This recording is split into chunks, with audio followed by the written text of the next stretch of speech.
right, friends, it's the age-old question. Is the Lord of the Rings Online VIP experience worth it? I want to talk about that today, but I also want to add a little bit more. I want to talk about the things that I think Standing Stone Games could actually add to the VIP experience to actually make it even more enticing for players, because I know there have been a couple videos around what's included in the VIP already, so I want to give my suggestions on what I think they can add. So let's jump on into this one. All right, so should you buy the VIP experience, which is $15 a month for the Lord of the Rings Online? Is it required to play the game? Absolutely not. You can play through this game completely free. There are lots of great people online that are actually doing that right now. Drydeck TV is one of those that I really like to watch. He's made it all the way up to like level 65-ish, which is more than me, completely free to play. It means I level like a snail, by the way. I'm very slow, but I love seeing their experience, and there are definitely goods and bads when it comes to the free to play experience. But if you decide to take the plunge, here's what you're going to get. And these are the big highlights. You can see all of them over on the LOTRO site that I'll link below, but these are the highlights for me, the ones that have been the most helpful for me in my experience. The first one is 500 LOTRO points per month. You can use that in the LOTRO store. A little bit of additional wardrobe space, which we'll talk about in just a minute. You get the swift travel access, which can be very helpful in your leveling experience. This allows you to go from stable master to stable master in the blink of an eye. You'll get an unlimited chat feature, so you can send tells, do the world chat, all of that jazz. You get exclusive access to the legendary servers of Treebeard and Shadowfax. These are really fun servers. I've played the Treebeard server on stream, have had a great time, and if you're looking for kind of more of that old school or maybe even more challenging experience, the Treebeard server is very popular for that reason. You also get mailbox field access, which is really nice. You can just click on your mail, get it. You don't have to go to a mail. Shut up, Siri. Gosh dang it. Did I say Siri at some point? I swear she's just listening to me. You also get mailbox field access, which means that you don't have to go to a mailbox to pick up your mail. Just tap it and jump right in, which is really, really nice. You get 0 item wear with a subscriber benefit where your armor literally doesn't break, which is very nice to actually save some gold in the long run. You get a field vendor, so you don't actually have to go to town to vendor anything. If your inventory is full, you just click sell all. That's what I do. I've never sold anything valuable that I needed.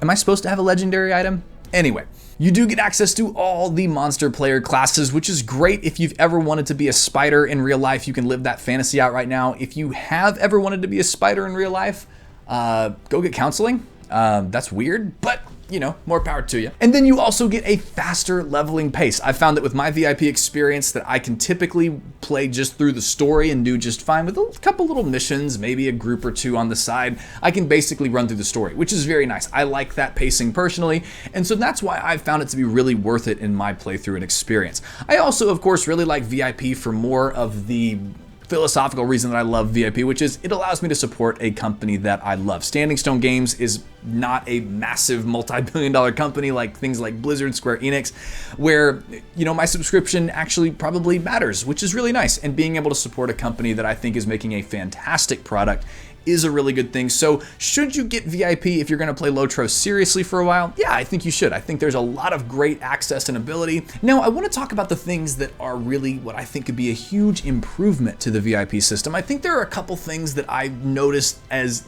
not being very helpful as a VIP player. And so I want to give that feedback to anybody from SSG that might be watching this. And I'd, of course, love to get your thoughts in the comments down below. But I've got a philosophy when it comes to free to play and premium gameplay memberships in the way that Lord of the Rings Online is across the MMORPG spectrum. I believe that if you're going to have a free-to-play game, that free-to-play players should have conveniences locked behind cash shops. This just makes business sense. If Lord of the Rings Online, a perfect example is the writing skill. You can get anywhere that you want to in Middle-earth without writing, but writing makes it a lot more faster and convenient. I do like that the writing skill is locked behind a paywall, or at least a LOTRO points wall. 95 LOTRO points is not that much. They make it very accessible. That's awesome. But the reality is these companies need to make money in order to survive. If they're going to improve the game like we constantly ask them to, then we have to expect that they are going to need to make capital. And so hiding conveniences, hiding things like cosmetics behind a paywall for free-to-play players is completely fine to me. That's the first part of my philosophy. And you can disagree with me, but I just think that makes realistic sense in the world that we live in today. But there's a second part to my philosophy, and this is where I think LOTRO LOTRO doesn't necessarily hit the mark all the time, and it's this, that if there is a premium membership, a monthly fee, then all convenience features should be given to the premium payer. They should. Anything that's convenient should be given to that premium player. Now, I think cosmetics can still be locked behind a paywall. That makes sense. You got to make money somehow, to be honest with you, in this environment, so I'm okay with that. But Lord of the Rings Online does that a little bit and giving you the writing skill and giving you some things, but there are some things that are still locked behind a paywall, and they're kind of in your face locked behind a paywall, and that can be very, very frustrating as a premium player. So here are some things that I'd love to see change. Now, the first one is wardrobe slots, and I think this is probably the most egregious to me at this moment right now.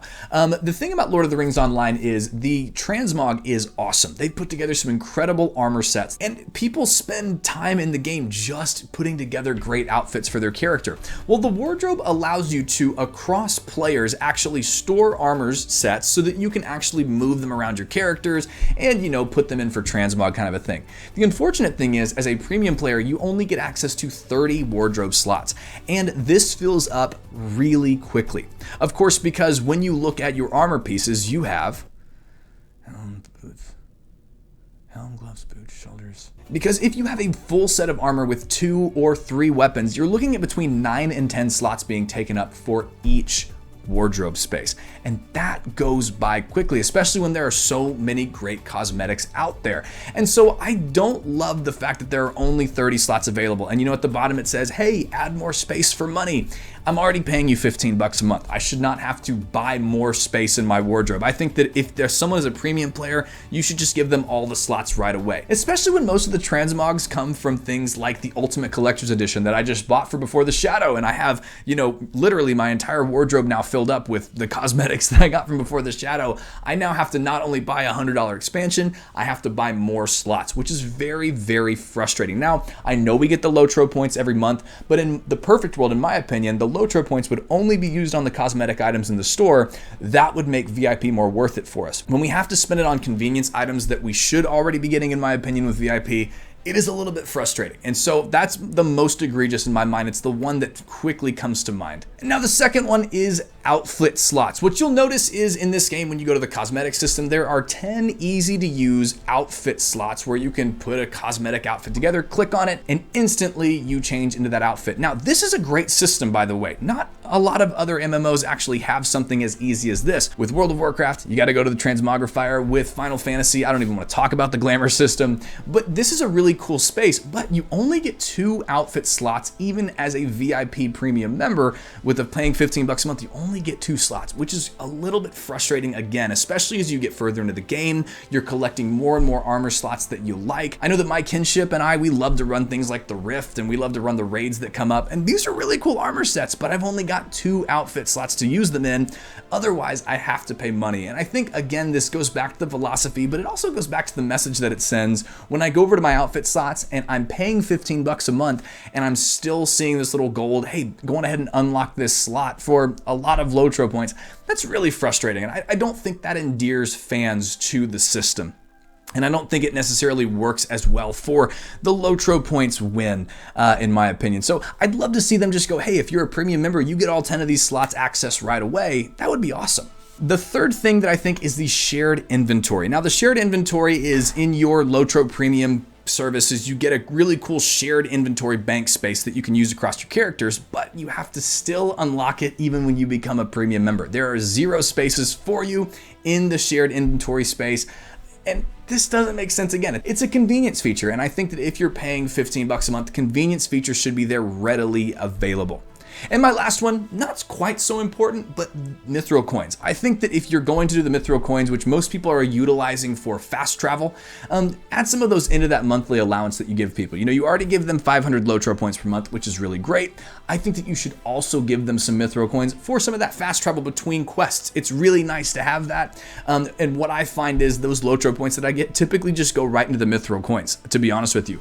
I have not used my LOTRO points for anything cosmetic yet, and I'd really like to. I think there are great cosmetics in the store, but I find myself spending those on Mithril coins, and I think that if you gave some of those, it would make even more sense, in my opinion, to actually have those be given as like a monthly thing. But so in the end, do I think that it's worth it? Yes. You can tell that with what I said, the convenience features, you don't necessarily need those. I just think that it would be really cool, and it kind of would fall in line with my philosophy on premium gameplay, to have those included in the VIP price. You get all of your outfit unlocks, you get all these wardrobe slots unlocked, you get the shared inventory, and you get some Mithril coins as well, so that you can actually use these LOTRO points on things that you like. Because if I could use the LOTRO points on things that I like, then I would obviously want to stay subscribed for a lot longer. But this is the part where I stop talking and I ask you for your thoughts. I love hearing what you guys have to say. So let me know, do you agree, disagree? Have you got VIP yet? Have you not? Will you never do it? What would they have to add to VIP for you to actually get it? I'd love to hear your thoughts in the comments below, and I think that if Standing Stone were able to watch this video, they'd probably love to see those thoughts as well. But friends, as always, if you liked the video, please like it. If you loved the video, please hit that subscribe button.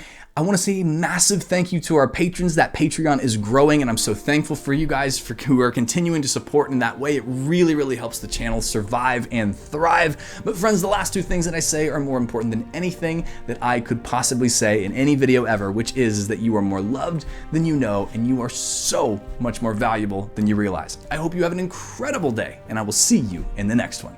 Hey, thank you so much for watching. I hope that you enjoyed it. I want to let you know a couple ways to connect with me. First of all, we got an awesome Discord in the description. We've got a Patreon if you'd like to give to the channel and help support more video creation. And I am live on Twitch quite often over at twitch.tv/brightlifecommunity. Would love to see you there. Always love interacting on those live video streams. But I hope you have an incredible day, my loved and valued friend. Have an awesome one.